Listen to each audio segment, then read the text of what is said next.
It's beer o'clock on Real Ale Craft Beer, and welcome to quite a windy Barry Island today with the sun setting over here. The reason I'm recording this video is just having a little spin round of the waterfront here. This is the second, or was the second deepest dock in the world here back in the day. It's more of a kind of a water sports thing going on these days, but the reason why we're over here, the reason why we are recording this video today is that I've been invited to my local craft beer bar, Craft Republic. Now some of you might remember the Barry video I did when I did my out and about videos last year. It was the first one we did. Well, it's their third birthday. They opened in the middle of the pandemic, 2020. I mean, how unlucky is that? Kind of, I think it was something like January or February 2020 they got the keys to their bar, or they had their bar ready to go. Next thing you know, they got a pandemic, but they're still here, they're doing really well. And yeah, this is their third birthday, so we're going over to Craft Republic to check out their third birthday beer. Let's go. Right, okay, we've made it to the Good Sheds. If you're ever over to the Good Sheds, there's all your food over there. There's another bar at the top there, but we're here at Craft Republic for their third birthday celebrations, and honestly this place just seems to get better and better and better. The last time I was here, they've actually fitted some absolutely wonderful little, like, this was railway lines. All of this along here was railway lines just a year ago, and they put like railway, what's the word for it? Railway kind of wagons, if you like. Yeah, well, railway wagons, and they've converted them into little flats, little hotel type things.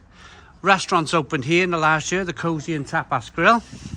Well, we're here, as I mentioned, for Craft Republic for their third birthday celebrations. All the plants are kind of like growing and settling into their environments. Here we go. So we're going to go in now. We're going to say hello to Tim and Claire. How you doing, guys? Hey. How you doing? First of all, I want to say a massive congratulations on your third birthday. Thank you. The first few months were a lot of the situation, as I call it, weren't they? Yeah. And you guys powered through that. But we're here today. Here is the beer. Press here for beer. And the reason why is it called that, Tim? So it's named after our much loved cool buttons. Here. Where's my finger? They basically sit on all the tables, and whenever you need beer, you just press the button. Press the button for beer. So what they have a great big projector screen that lights up with all the beers on, and then we generally have a little look, or you can download the app and have a look at the app, or Untapped, and then you just go order your beer, pay with your card, job done, and it's all table service. It's lovely. So electric beer, Craft Republic, press here for beer. Claire? Hi. Super excited? Yeah, very. Very excited for this. Yeah, no, it's just, it's great. We've been talking about having, doing a collab beer pretty much since we opened. We had one kind of lined up for our opening weekend. And then, yes, with the situation as it was, it kind of never came off. So we've worked with Electric Bear for a while. We've got a really good relationship, long-standing relationship with them, actually. And when we did our pop-ups before we opened Craft Republic, one of their beers was pouring in one of the first pop-ups that we did. Our son lives in Bath. We've been to their tap room a few times. They've been here and done a tap takeover. And we were at BRX. And Chris, earlier this year, and Chris from Electric Bear was there, and he came up to us and said, let's do this collab that we've been talking about. I just realised now, as I went to the brewery last year, I went to Bath. Yeah. Just clicked to me then. Yeah. They're Wonderful place. They're wonderful, and they're lovely, and they're such a good group. So yeah, Chris approached us, and we said, well, yeah, we've got our third birthday coming up, and it would be really cool to have a birthday beer, and here we are, and this is the result. Yeah. Loving the t-shirts, by the way. Thank you. Brand Yeah, new t-shirts, they're available on our website. Yeah, check it out. Dank, juicy, bold. I like that. Or you can come into the Craft Republic shop, and they've got a great. If you've not been here before, if you've not watched the previous videos, they've got a great bottle can shop and wines and gins and whiskies as well. Yeah. Whiskies, all of that lovely stuff. Yeah, but I do like their teas. They're pretty cool. Shall I put this down? Yes. And shall I come round the other side? Shall we have a nice little taste of this beer. Yes. We're not going to be drinking the can. No, Tim's going to be pouring. the draft version. Okie dokie. Yeah, we've actually found out that I think it's going to be pouring in a limited number of venues from this week, but we had the first exclusive pour on Friday just gone. Simon was unable to join us, but this is why he's here today on our day when we're closed, which is actually much easier for us because obviously while we're quiet, we can actually stand behind the bar and have a chat. It's not quite as rowdy. No, it was No. very busy this weekend. I think there's only 2 kegs left. Earlier today, when I was speaking to the team at Electric Bear, so they've sold out of the beer already. So hopefully it might be in a venue near you. But I mean, it's obviously pouring here. So if you want to come down here, and it's pouring for the entire month, so definitely worth coming down to try that. Superb, and it's always lovely when you get that response when a beer does sell out so quickly, because it just gives you that little kind of extra kind of foot, if you like, when you're walking around. There, it's brilliant. The beer's taken off. The beer's really good. But guys, tell me about the beer. Tell me about was it a beer that you tasted before that you wanted to kind of brew with it? So it's basically we got an opportunity to create exactly the beer we wanted to do, and that was everything down to the colour, the ABV, the name, the design, the hops that we used, everything. And what inspired us when we were chatting to the brewery was the hops that were available for us to use, and one of them was HB6. Okay. HBC 586, which is an experimental hop from Yakima Chief. Yeah.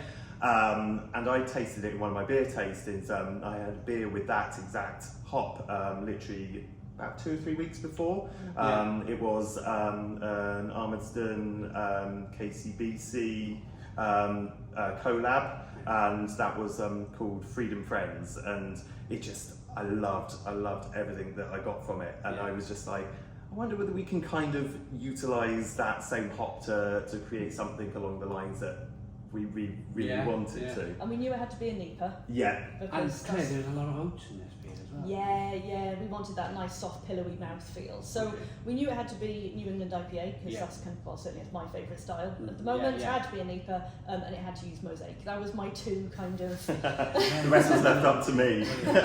I mean, we also settled upon using Citra. So Mosaic went in on the hot side, and then it was dry hopped with Citra and HBC 586. Brilliant. And I think there's about 30 kilos of hops in this, so we haven't kind of been stingy with the level in it. Yeah, well, so looks terrific. Oh, I mean, yes. Look at this, rocking it back and forth. You can see the carbonation chasing the head of the glass. It looks good. I'm gonna get my nose in this. yeah. It smells great. Oh wow!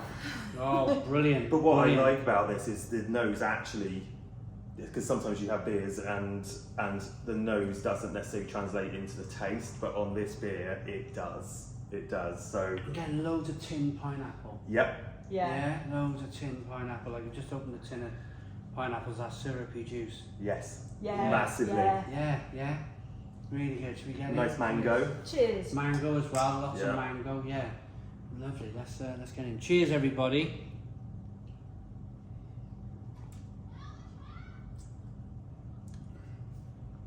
Oh, Stone the Crows. Stone the Crows. That's really good. Really blooming good. Juicy. Yep. But it's got that lovely kind of, like you say, that creaminess with the oats that you put into it. And then that, it's just pillowy, isn't it? It's just That's pillowy. it. There's a lovely subtle sweetness in the background, but also really balanced with the bitterness, a slight almost piney finish. Mm. Yeah. That's kind of what we were aiming for, and this was exactly as we intended it to be. And I think as a 6%er as well, it's but I feel it doesn't punch like a 6%. I don't find it's got a bit of the bitterness there, but it's not. You wouldn't know, would you? It's a bit like a Belgian beer, like a strong Belgian beer. You wouldn't know it was a 6% ABV beer. It's drinking fantastically well.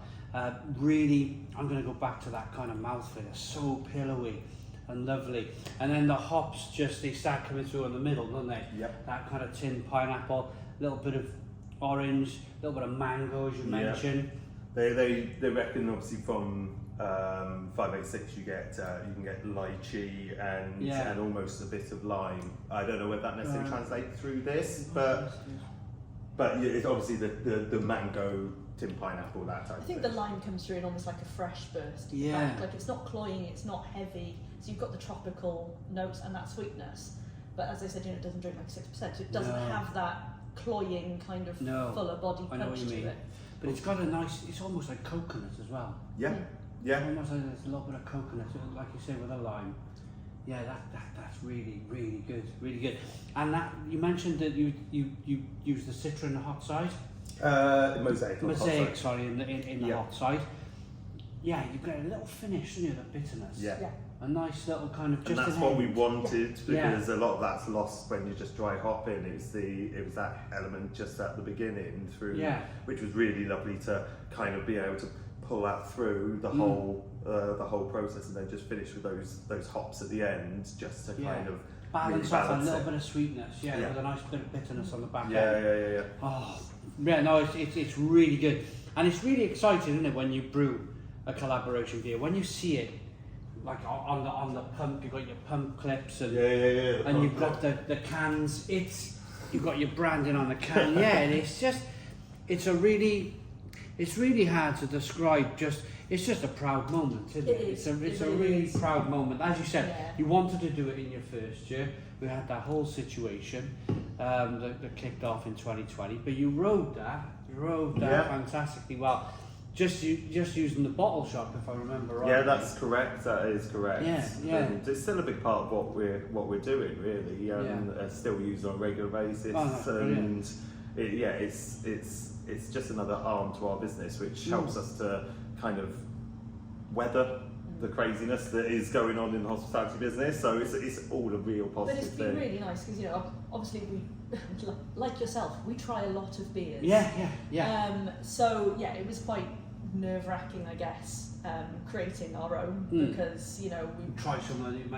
We know what we like, we know what our customers like, we know what sells well, we know what maybe doesn't land so well. So we kind of had this sort of oh my god moment of it's got to represent us. And our customers enjoy it because they look to us to when they come in, they don't need to think about what beers are on, because they know we've done all the hard work, and we've found the best beers that we've curated on our current lineup, so and they don't have to worry about you it. Just led me into the next thing I was going to say, is your beer is well placed, sitting here next to Polly's and Rivingtons and Verdants. It just sits and of course they're your personal my all-time favourite. Steady rolling man, Lervig. It sits. It's not kind of like not deserving of being there. It definitely sits and deserves to be there. Will you now you've done the first one? Will this be every year? Will it be like 6 months out? Will you be thinking, hey, we need to be doing our fourth anniversary? Hopefully more regular. Yeah, we want to do more, and like any breweries out there that want to work with us, we're totally up for that. I mean, we are talking to another brewery and hopefully working on a Christmas beer. Brilliant.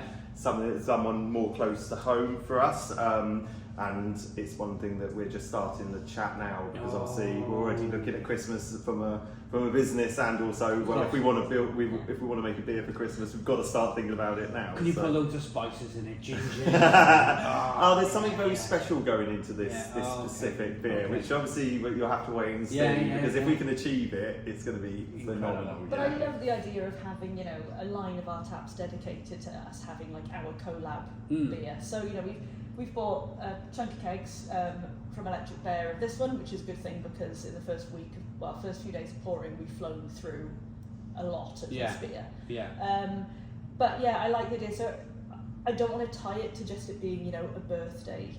No, I would like it to be, you know, a more regular, rolling. a rolling thing, and different Got you. styles and different breweries, and just That makes sense. together And getting our team involved as well. Yeah. So, you know, Dave, our bar manager, was meant to come with us to help brew it, but unfortunately he couldn't make it. Yeah. So, but next time we want him to be part of it, and maybe get one of our other members of our team to come along and help brew, because while we love what we do, our team are really important to the success of the business. So actually, they all love their beers, and they all love different styles. So it'd be brilliant to make every style we make get a member of staff that actually loves that style to be involved in making a beer that they would want to drink and be proud of. I'm going to finish this with the most awkward question ever, and that is only because I brew my own collaborations and they get sent to me and I've got to review my own beer. I'm going to stand here and ask you to rate your own beer out of 10. It's a difficult thing to do because you want to be kind of like... Yeah. What's the word? You want to be kind of open with it all. But yeah, how would you, out of 10? Can I have how would halves? Can I have halves? 8.5? 8.5? Yeah, no, I was around like an 8, but just as of this time on Untapped, it's currently rated at 4.3. There we go. That's really good. For Anything You above can't me. read too much into No. Untapped, but that's a really solid Score. starting point. Yeah. And for us, just that kind of, you know, the oh my god, will people like it? The feedback, not just from our customers, but you know, since Electric Bear have been pouring it in their tap room as well, and the feedback from their customers. The kegs are going to sell out now from Electric Bear. I think when we spoke to them this morning, they only had like two left or whatever, so they're expecting. So they're happy, we're happy. Fantastic. I'm going to join you on an 8.5, Claire. I'm going to say, I don't have 8.5 fingers, but yeah, 8.5 out of 10. Absolutely wonderful. Congratulate you on not just the beer, but 3 years in this wonderful industry. Thank you. a brilliant industry to be in, isn't it? Oh yeah. Oh, we love Yeah, it. we wouldn't change it for the world. Great It's people. hard work, but we love it. Yeah, so thanks for watching. Please check out the beer. Boom and cheers. Cheers.